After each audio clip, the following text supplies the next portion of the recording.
Hello and welcome to Clearing the Lens with me, Melissa Ndlovu, a podcast to equip you in your ultimate calling, which is to glorify God.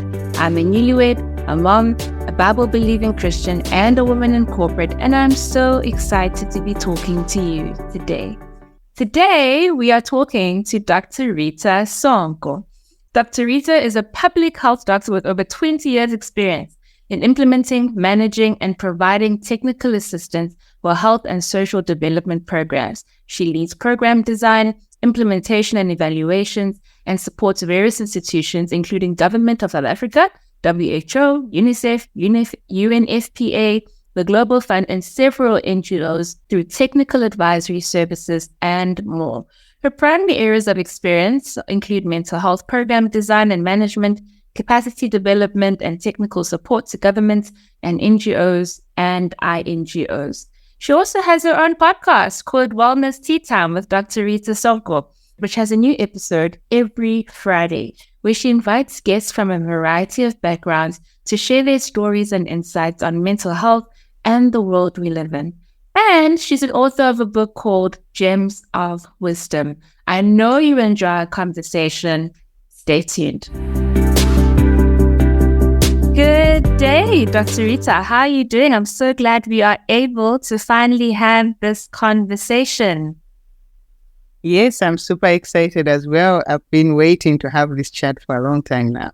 Yeah. Awesome. Yeah. Dr. Rita, please tell us more about yourself before we get into the conversation today. Yeah, so I am Dr. Rita Sonko. I am a public health specialist. I've been working for over 22 years, and so I'm pretty, seasoned. In terms of public health, especially which I've focused on. I have obviously done the first degree, medical degree, and then I did public health, which is the specialization. And then over the last 22 years, really been practicing mostly in South Africa, but also in other countries. I travel quite extensively. And more lately, I've focused within public health on mental health as a specific area of interest. Thank you again for joining us today.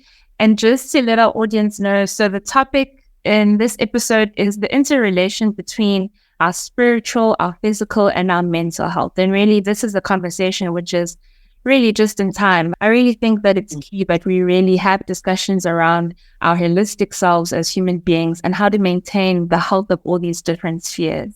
Just to start us off, I do have a short intro. Looking at what the Bible says around this interrelatedness and what we see in the Bible around this interrelatedness. In my research, I actually did found that there is some debate around amongst Christians on whether we're made up of 3 parts or 2, whether man is physical and whether soul and spirit are different. But also some people think that soul and spirit are the same thing. But for the purposes of this podcast, I am going to assume that spirit and soul are 2 different things, or that mental or emotional health is separate to our spirit man and therefore our spiritual health. So in terms of Bible verses that speak to our mental or emotional well-being impacting us physically, there's Proverbs 17 verse 22, which says, "A merry heart does good like medicine, but a broken spirit dries the bones." There's Proverbs 13 verse 12 as well, which says, "Hope deferred makes a heart sick, but when the desire comes, it is a tree of life." There's Proverbs 14 verse 30, which is, "A sound heart is like life to the body, but envy is rottenness to the bones." And Bible verses on our spiritual health impacting us physically says, "If you diligently heed the voice of the Lord your God and do what is right in his sight, give ear to his commandments and heed and keep all his statutes, I will put none of the diseases on you which I have brought on the Egyptians, for I am the Lord who heals you." And that's Exodus 15 verse 26. And then there's James 5 verse 15 to 16, which says, "And the prayer of faith will save the sick, and the Lord will raise him up. And if he has committed sins, he will be forgiven. Confess your trespasses to one another and pray for one another, that you may be healed. The effective fervent prayer of a righteous man avails much." So Dr. Rita, looking at the verses that we've just gone through and your knowledge in this space, how would you define health in all these different three spheres. What is physical health? What is mental health?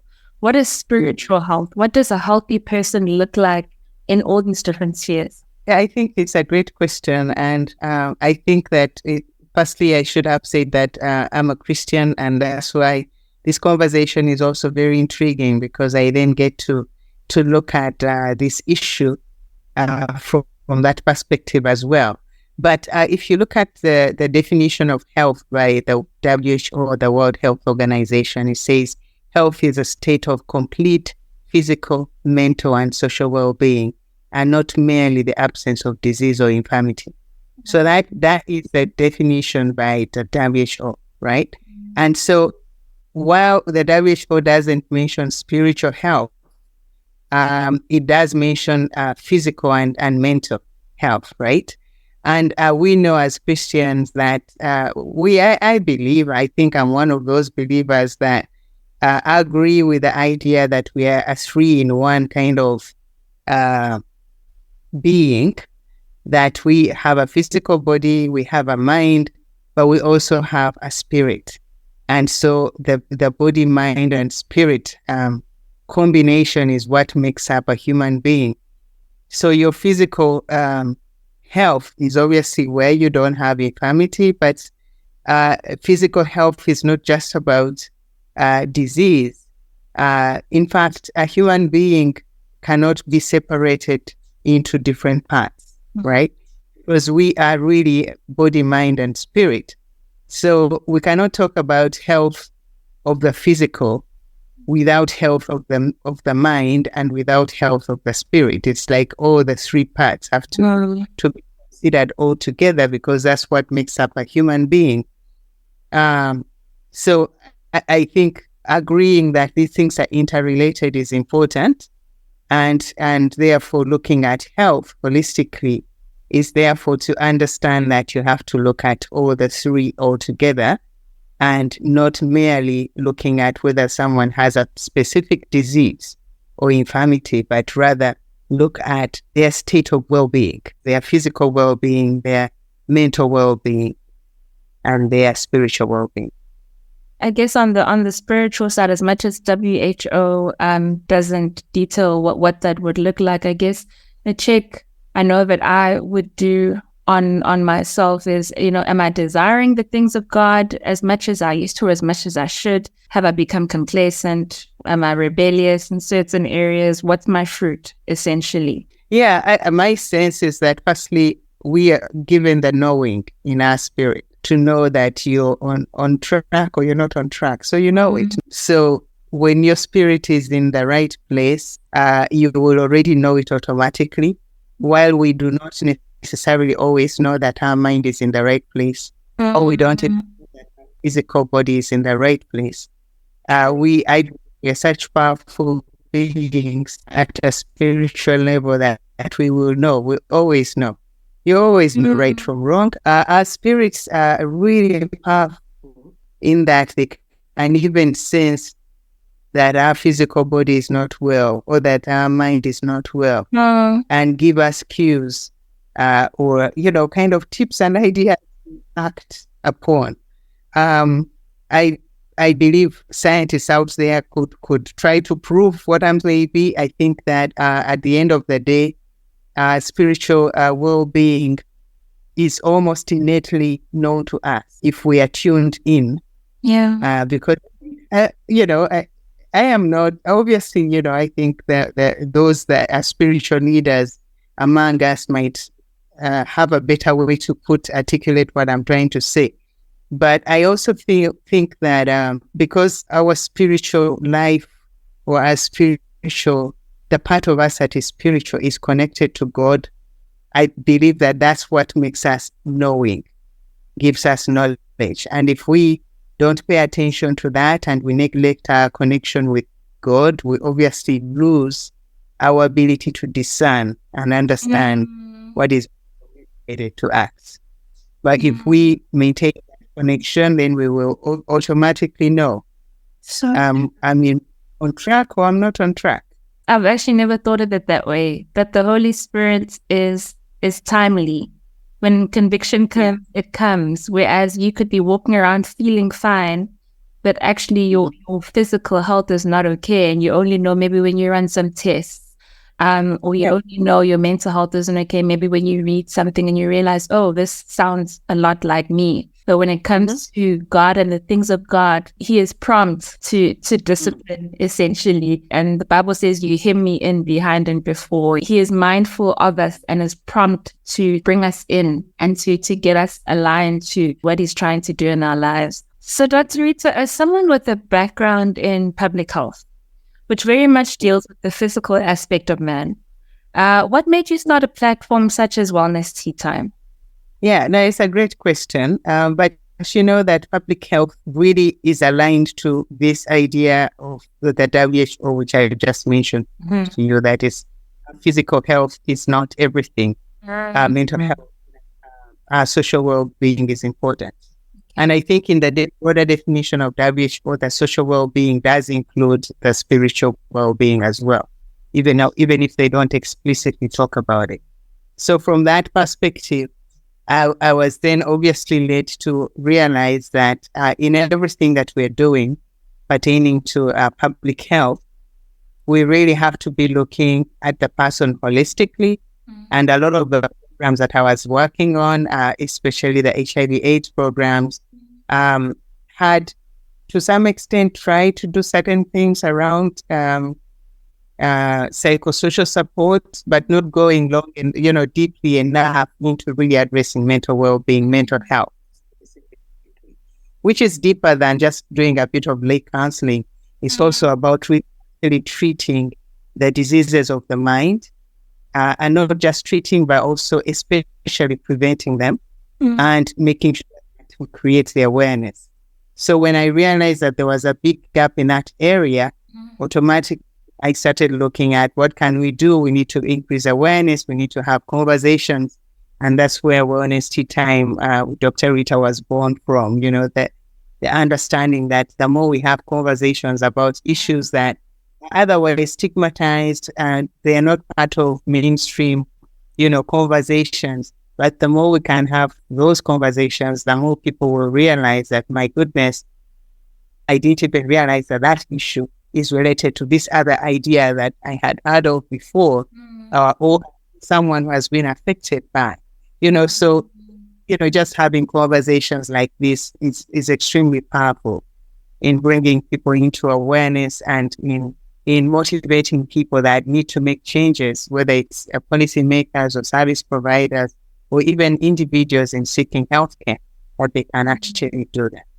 Now, you'd mentioned that you are a Christian, and I know that you're a Christian and you're part of a church community.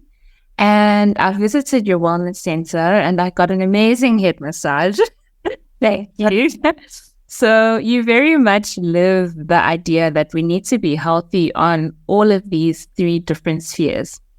I'd love for you to tell us about your personal journey with physical, spiritual, and mental health, and which has led you to where you are today. Yeah, and that's a loaded question, my goodness. I don't except to say that again, understanding that all of these things are interrelated. I was always one to try and step out of my routine, try and seek balance, and try and go out maybe a day somewhere, do something for myself to recover from the strain and stress of life, and not just the physical, but the mind as well. So that's where I kind of started. Geez, I need a place where I can go. So I started it for myself, and of course introduced it to my friends. This idea that we could have a kind of a wellness center within an urban area that can provide you with all of that kind of relaxation and recuperation that you need. But as I got deeper into understanding the spiritual side of things as well, I realized that we cannot leave that part out. So body, mind, and spirit is important.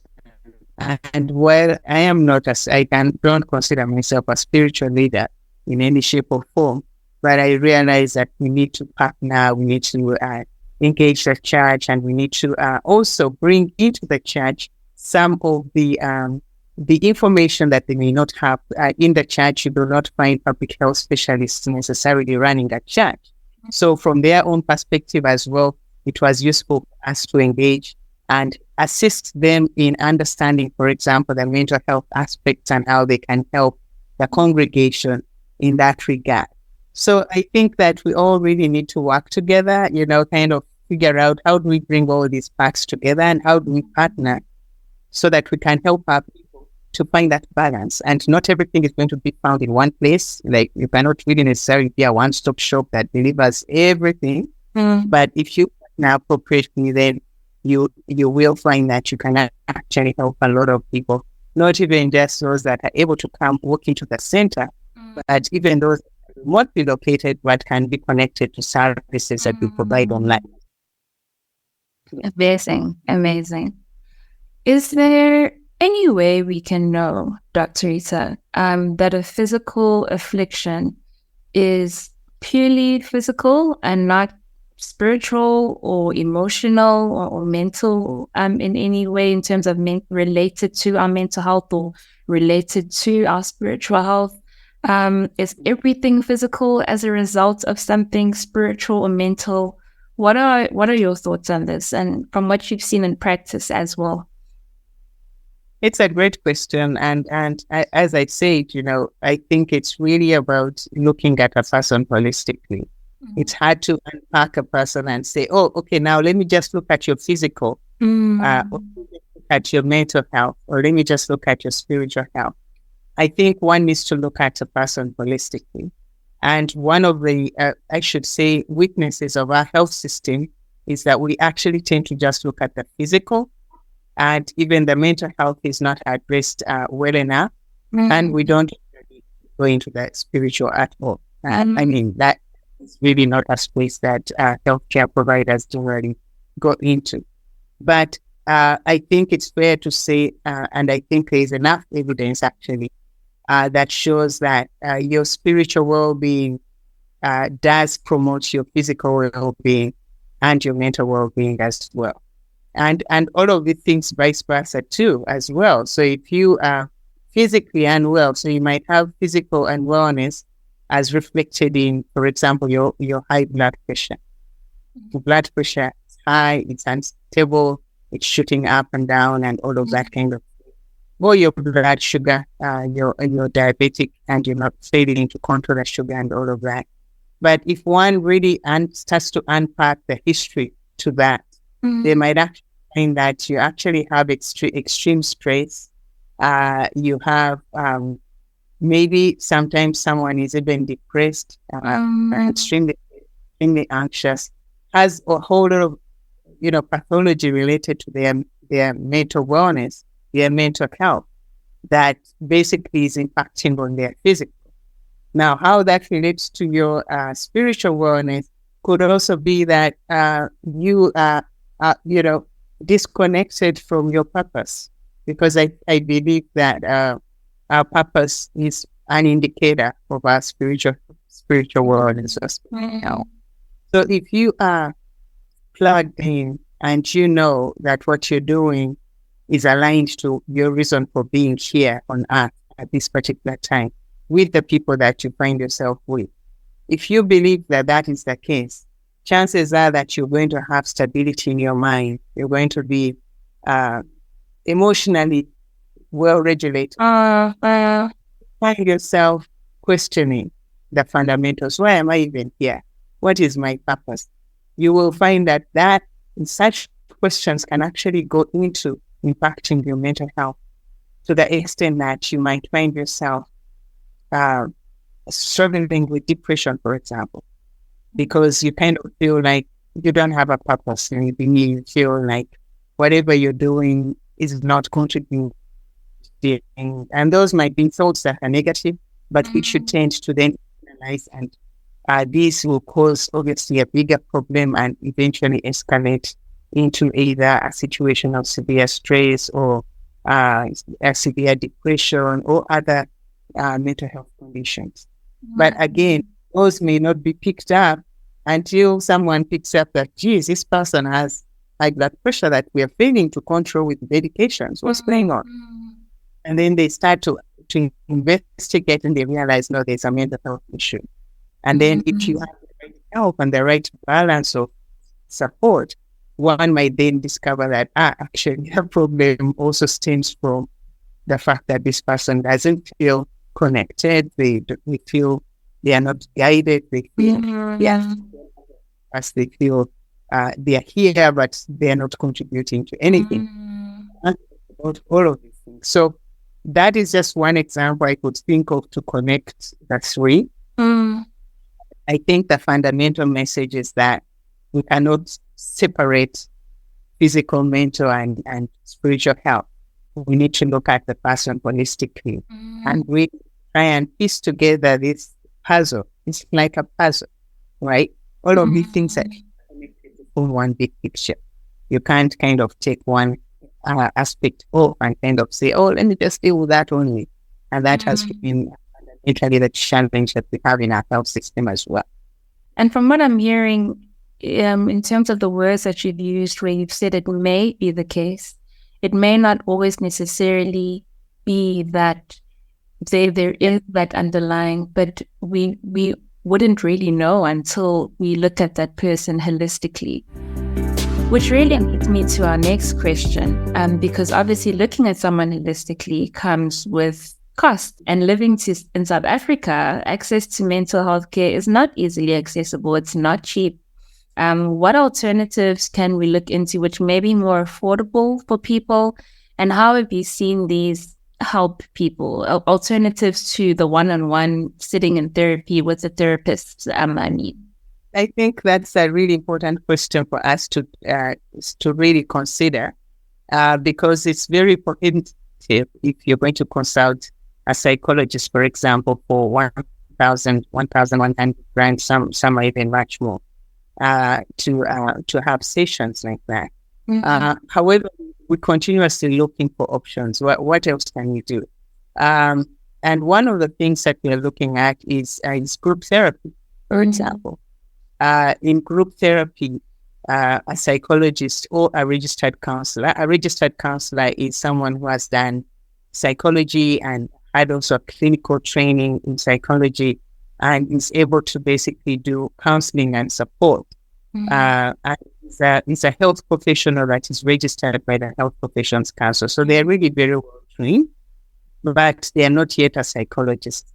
If they wanted to become a psychologist, then they go back and do a master's degree in psychology. So all of these people are available to be able to help. So when we do group therapy, for example, these professionals would identify clients with a similar issue and create a group intervention whereby individuals come together in a group and share information that they are comfortable to share, but also get guided by the psychologist or the registered counselor in addressing specific issues. So in that regard, if you were to pay a psychologist, say 1,200 rand, if you attended, that's 1,200 rand for an individual for an hour.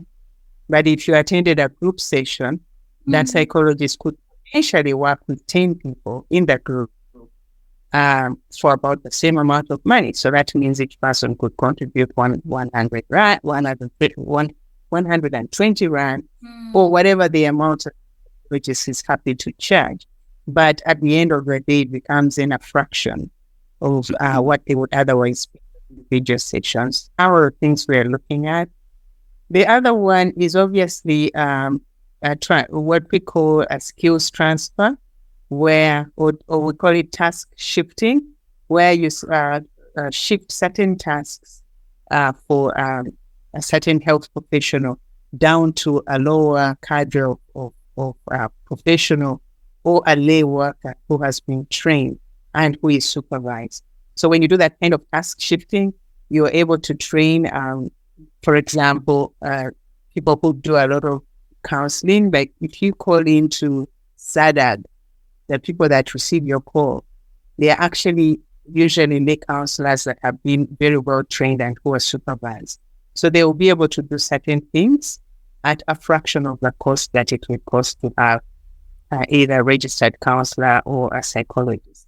So that kind of task shifting is also another way that you can make services a bit more available. It just requires a lot of training, a lot of planning, a lot of coordination, and good supervision to make sure that these people are still doing a good job whenever they get a chance to talk to people. That is such an interesting alternative solution. And this was a bit of a leading question, because when I met you the first time, you did speak to me about group therapy. And I was just blown away, because that is not something that you're seeing our generation, which is probably the most depressed and anxious generation that we're seeing in this time, that we're seeing people engage in. And maybe it's a lack of information, where we think that the only solution is one-on-one sessions. But I definitely think that after people hear this, hopefully it pushes people to just research what alternatives that they could look into if they so wish, and they can't afford the conventional one-on-one that we pretty much see everyone doing nowadays. And you know what? I think sometimes therapy can become quite, I don't want to say self-centered, but it's one person listening to you talk about yourself. Whereas I wonder what that impact of group sessions would also have in terms of just broadening our minds to see that we exist in community, to see that you're not the only person experiencing certain things, and to learn from other people, and also maybe to even contribute to other people's journeys as well. Absolutely. I did a podcast on that topic, actually, and listeners could look it up on my podcast, Wellness Tea Time with Dr. Rita, a session with Dr. Rita.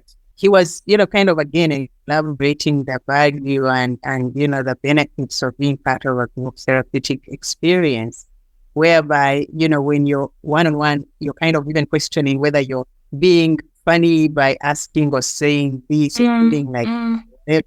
But when you are in a group and everybody says, guys, this is how I feel, everyone else kind of says, oh my goodness, that's exactly how I feel, or that's exactly, what was my experience. Exactly. By doing that, it validates people's feelings, and people start to see that it's not just them, it's actually, something that happens and valid.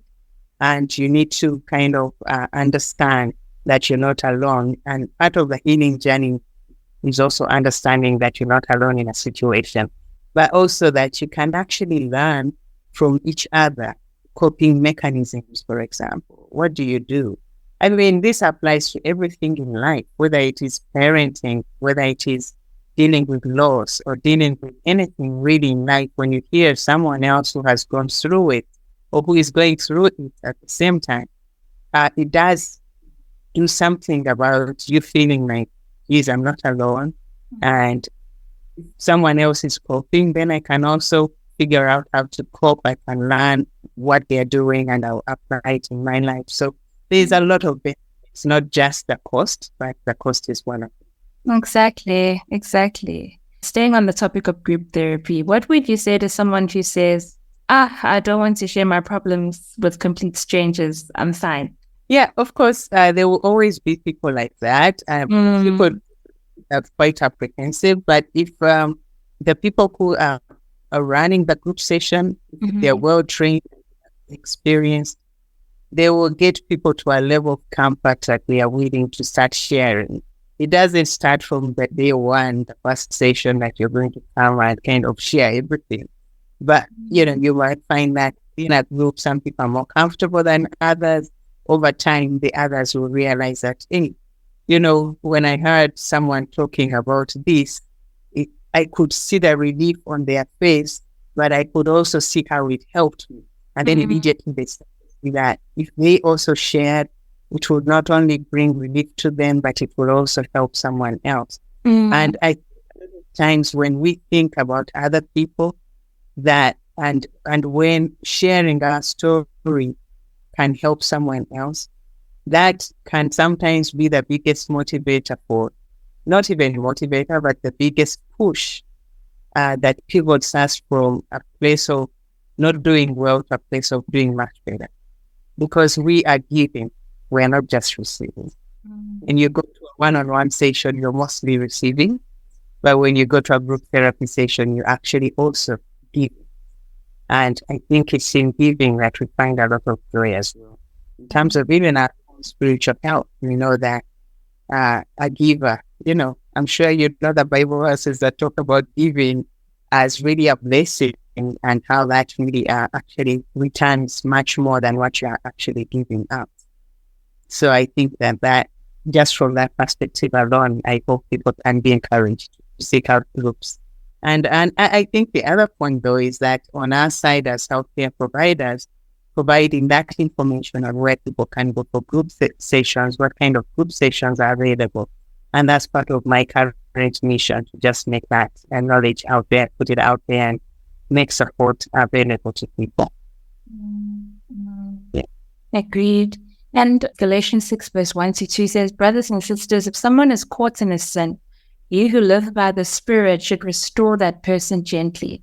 But watch yourselves, or you may also be tempted. Carry each other's burdens, and in this way, you will fulfill the law of Christ. And so even from a biblical perspective, there's an element of humility, a laying down of pride, a bearing up of each other that's required of us, that I think group therapy actually would really, really exemplifies when you look at it.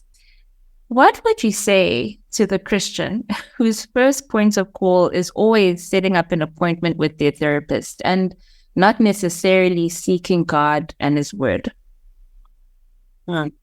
It's an interesting question, and I think it goes back to the idea of finding a balance, right?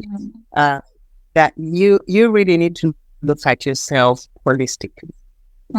Besides us being healthcare providers, we're not looking at people holistically. The individual themselves need to look at their situation holistically. So, are you looking at all of you, body, mind, and spirit, and how are you? So you need to do this kind of self-audit, evaluate your life, and determine how you're doing at all these different levels. So physically, how am I doing? Mentally, how am I doing? Spiritually, and who do I need to get help from to address all these different elements? It might be one individual that can help you with maybe your physical and your mental health. It's hardly likely that it will also be the same person that will give you the spiritual food that you need to get better or to find the right balance. So I think really looking at it holistically like that, doing that kind of self-audit and determining where you need to go to get help, that's really important. Do you find that there are a lot of therapists that would provide therapy to people from a biblical standpoint, or specifically through a biblical worldview in our country? No, there's not a lot. And I think it's also a dicey situation because in our profession as health professionals, it's not that you shouldn't profess your faith, but you shouldn't put your faith in the middle of your care for a patient, because that patient may not even be of your faith. So it's important to look at it from that perspective. So a lot of healthcare providers are not going to put themselves out there and say, I am a Christian psychologist. There will be very few who do that because of the risk of alienating others who may not necessarily be from the same faith, but also the risk of the over-influence of your faith on your medical practice. So I think it becomes quite a difficult situation, and that's why I think that it's important that you find a team. It should be an integrated team managing a client. So if you can find a doc or a healthcare provider who is able to support you to look at what you need on your physical health and maybe your mental health, and find a psychologist if you need one who would deal with the mental health, and find your spiritual leader in your faith community who will be able to understand the issues and look at you and support you holistically as well. That then you start looking at an integrated team as opposed to trying to find the spiritual leadership or spiritual guidance of your psychologist or your doctor, because you might have a challenge finding the right person with the right skill set who can play all those parts. True. Dr. Rita, so could you share with us, if you're open to it, an instance where someone's spiritual or mental health was severely impacting their physical health? And how did you identify this? What did you do? Now, it's a great question. And I think I would like to give an example of not my patient, but someone else's patient who was discussing quite recently. They basically had a patient that was it happens to be that this person was actually the service provider, the healthcare provider, was also a spiritual leader at the same time. So which was quite interesting because he was actually a psychiatrist.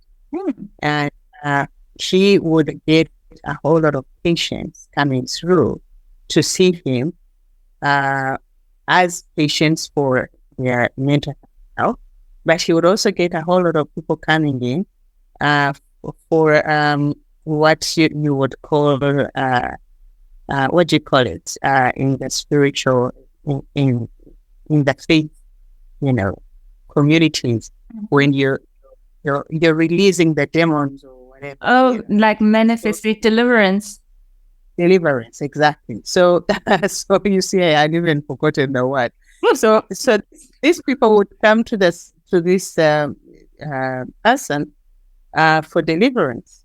Okay, so they would come, and it was really powerful, as I understand, from the person who was telling me the story.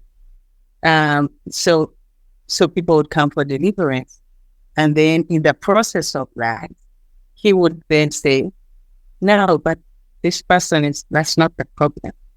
In fact, it's actually unwell. This person has severe depression." But it's extremely rare for you to find a pastor who is also a psychiatrist, who is also a medical doctor. I mean, that is an extremely rare gift. But you see, a lot of people sometimes, and this is why it's extremely important for faith leaders to also understand the mental health aspect, especially because a lot of people are going to come to them and talk about deliverance, talk about these evil spirits, and talk about being possessed, and wanting to be prayed for. And it's well and good to pray for them, but if actually they have a mental illness, it's not enough. You're going to need them to, a physician or a psychologist or a psychiatrist to manage them, medically. So that's why I keep saying that at the end of the day, it's about finding the right people to work with and finding the balance between body, mind, and spirit. So if you understand that your body, mind, and spirit, understand that not everything that you have is necessarily going to be one or the other. Sometimes you might have something that starts off as something maybe physical that is going to impact on your mental health. Take, for example, cancer. If someone is diagnosed with a cancer, it's going to affect their mental health naturally. Yeah, it goes without saying. But at the same time, I think the example I gave earlier is basically that you can have one thing that is playing in all those spheres for whatever reason. You need to find the right help to be able to find that kind of holistic management, not necessarily one individual. So that psychiatrist, I hope your viewers don't start calling you to get the number of that dog. They just might. Yeah, so such people are extremely rare and superbly gifted. But I think an integrated approach where we can work as a team with people bringing in different skills is really very important.